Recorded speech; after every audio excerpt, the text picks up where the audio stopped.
So Spence and I are going to a farm auction, and this farm came up like 3 weeks ago, and there's 3 tracks here. I'm kind of interested in track 3 because it's about 4 miles from the second farm I bought. So we're gonna see what this goes for. I've got a number in. I'm gonna be bidding for it. Maybe the track 3 is what I really want on this. It's 160 acres, only 107 tillable on it. I've talked to the neighbor. Neighbor would want to buy some of the timber, so it's gonna be interesting. But I'm gonna take you guys along for land auction, and then after the land auction, I'll just kind of explain calculations. I don't know if I'll get it. I got my number in. We'll see what it goes for. So it's not perfect land. It's a little more kind of chunkier, tucked back, and some bottom ground, which is kind of what I'm looking for. $500 right here. 6,500 down, 4 down, 5 down, 6,500. 6,500 down, 4 down, 5. And you get a $6,500 down, 400 down, 5. 6,500 down, 400 down, 5. Here we go. 6,500 down, 400 down, 5. And you get a 6,500. Sold your way, $6,400. Today's the day. So we got her bought. I was pretty pumped. I had to hold a lot of my emotion in and stuff, but at the end of this video, I'll kind of run you guys through all the calculations, my thoughts on farmland specifically as an asset class, and kind of where I personally think we might be heading. Eventually in the fall, we got a lot of work coming, cleaning this up. There's some boundaries we'll clean up, but right now it's ready to go. We got to put anhydrous on this. It's crazy. So like these areas across here, we're gonna clean up in the fall for sure. There's not too much cleanup compared to the first farm that we need to do. That's a 3 acre patch right there. That's the smallest patch. And then you have a little creek crossing here, which should be fine. We do have a pond up there, which most farmers don't give a crap about, but for me, it's kind of cool. We're gonna clean up that pond, maybe talk to DNR, toss a couple of bass in there. We'll see. This is 33 acres here. This kind of just goes uphill there. Some more flat bottom ground. I think there's like maybe 10 acres there, maybe 8 acres there. And then we got 44 acres out here, which is nice. I would definitely want to get this farm all cleaned up through here. So, and that's the 40 acres of timber. That's the timber up there that you want to sell. Yeah. The clips right before this, I didn't get the best chance to explain this. Me and Spencer were in a hurry, so I came out here and I kind of want to explain this a lot better, basically. So this is 160 total acres. Now it's not all 160 acres tillable, you know, of really good ground. There's it'd be 42 acres of timber right back here. That's all kind of in one chunk. And then the rest, there's technically 107 acres tillable here. Basically what I'm thinking about doing here is taking that 42 acres, and there's a couple people that want to buy that.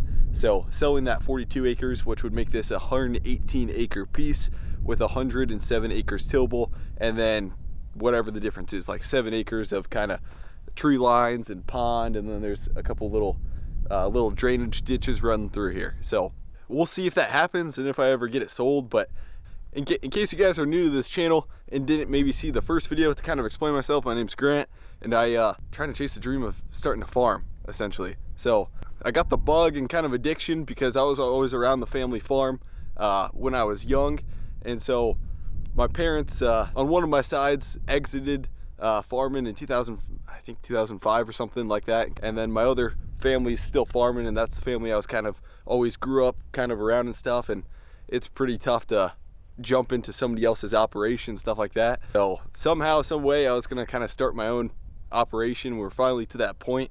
So I've been buying a couple of pieces of ground, not the most amazing ground, but this is definitely the best piece of ground I've bought so far. So I was like, how do you kind of get started here? So I was waiting for an opportunity to come up on a piece of ground that I knew maybe was discounted and had room to improve. So I bought that first farm, which was 120 acres. It was a farm nobody wanted to touch. Nobody wanted it, and so it gave you a little negotiating room kind of going into that deal. And so I ended up purchasing that farm, which still needs a lot of work. There's a lot of cleanup that has to be done to that. And then that was 120 acres, 70 tillable on that. And the second farm I purchased was an 88 acre farm.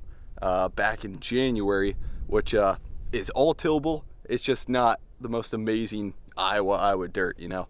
So, and then this farm came up, and I was there was a 3-track auction, and the first track, let's see, maybe I'll get into the numbers at the end, but the first track went for, oh, what would it have been? Went for 11,500 an acre, which was, I think, 120 acres. The thing about that was there's a $250 an acre windmill lease on top of the farm ground. So at $11,500 an acre, that wasn't a bad deal. I was kind of thinking about maybe getting that track, but this made a little more sense over here. So track 2 ended up being a farmer, and then an investor came in, and they just went after it, and they were bidding on track 2, and that was 90 acres, and it was getting pretty crazy, and that ended up going for like 15.5 or in the 15.6 an acre, $15,600 an acre. That was pretty crazy watching that. And then I ended up getting track 3, ended up getting this one for $6,400 an acre. So the $6,400, the timber throws off that number essentially. So I technically paid more for the tillable.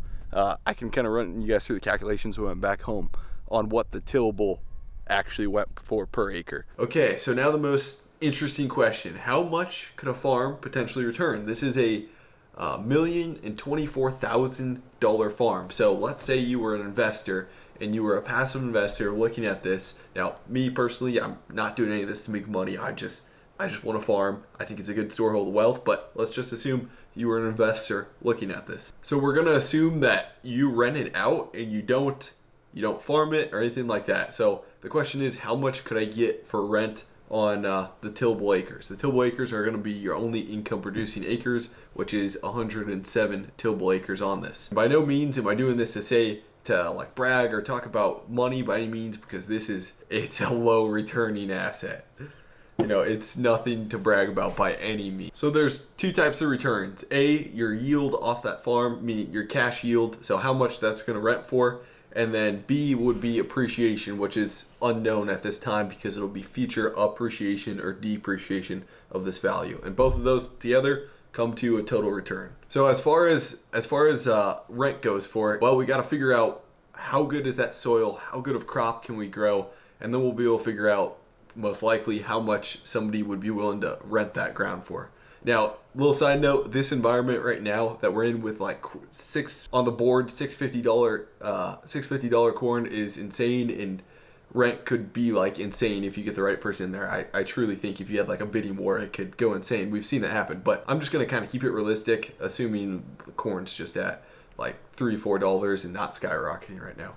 And so basically to do that, you got to figure out, okay, well, how good is that soil for growing a crop? So in Iowa, we have something called CSR2, which is Corn Suitability Rating, and the 2 is the second edition. And so in Iowa, it goes in every state is different. Like Iowa is the only one that has CSR2, I think, and Illinois has something different. Minnesota, Nebraska, they all have different stuff. So Iowa's goes from 5 all the way to 100. So if you have 100 CSR2 soils, weather dependent, so non-depending on weather, you should have the highest chance to grow the highest yielding corn, technically. The state average of Iowa is 68 CSR2 ground, essentially. So this farm was 70, on the tillable acres is 75 CSR2 across the ground. So from there we can see, okay, a farmer's going to want to, that's pretty good ground. I don't really know exactly an exact bushel rating of what that would grow.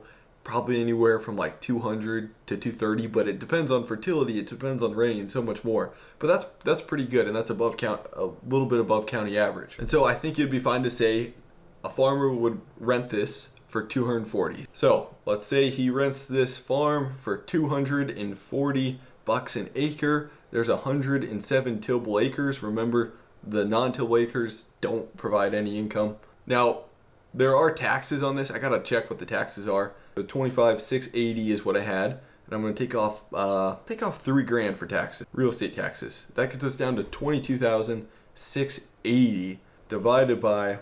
So after taxes, so I divided that by 1,024,000 because that's how much I paid for it. So after taxes, that gives us a 0.2% return, which let's say inflation is 2%. That gives us a real return of 0.2% on this farm. So just barely a positive real return on this farm. So now we have that whopping 0.2% net return, but on top of that, to get total return, we have to figure out, okay, well, is this farmland gonna appreciate in value or depreciate in value? And so right now, like in this moment, this past year moment, farmland's been appreciating in value. And so I'll put a little chart up or thing like that that'll kind of show you, but Realtors Land Institute of Iowa did a survey, and so from September 2020 to I think March 1st, 2021, farm ground's up 7.8%. So even though that's only I think 6 month survey, we'll turn that into a year. So we'll add that 7.8% to that 0.2% because we subtracted inflation from that, and well,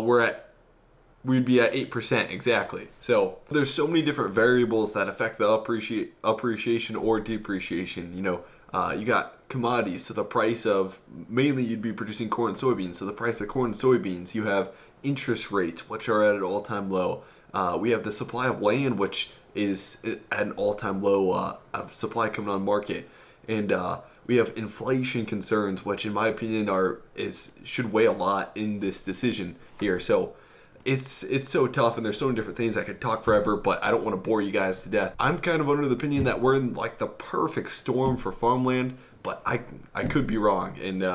And so it's always interesting just like seeing where the market goes. It's interesting following markets. So I think this would be cool at like the end of the year, basically like at the end of the year, to show, okay, how much did this farm return? So specifically, we can deal with this farm as a case study. How much did this farm return? I don't know if you guys would be interested in like kind of seeing the financials and seeing how much money we make farming. I thought that'd be kind of cool. This year's going to be kind of entertaining because commodity prices are high. So, or like if I go and sell it in 4 years and like trade for a different farm, if say that ever happens, it'd be kind of cool to look back and see, okay, what was the yearly ROI on this farm? So I thought that'd be cool. So we'll see. If you guys are interested in seeing that or seeing the numbers, let me know, because I'm open. I'm definitely open to share it. I think it'd be pretty cool. But as of right now, when I'm wrapping up this video, it is April 23rd, and I got to get planting because it's like a beautiful week, and I got to get a field cultivator bought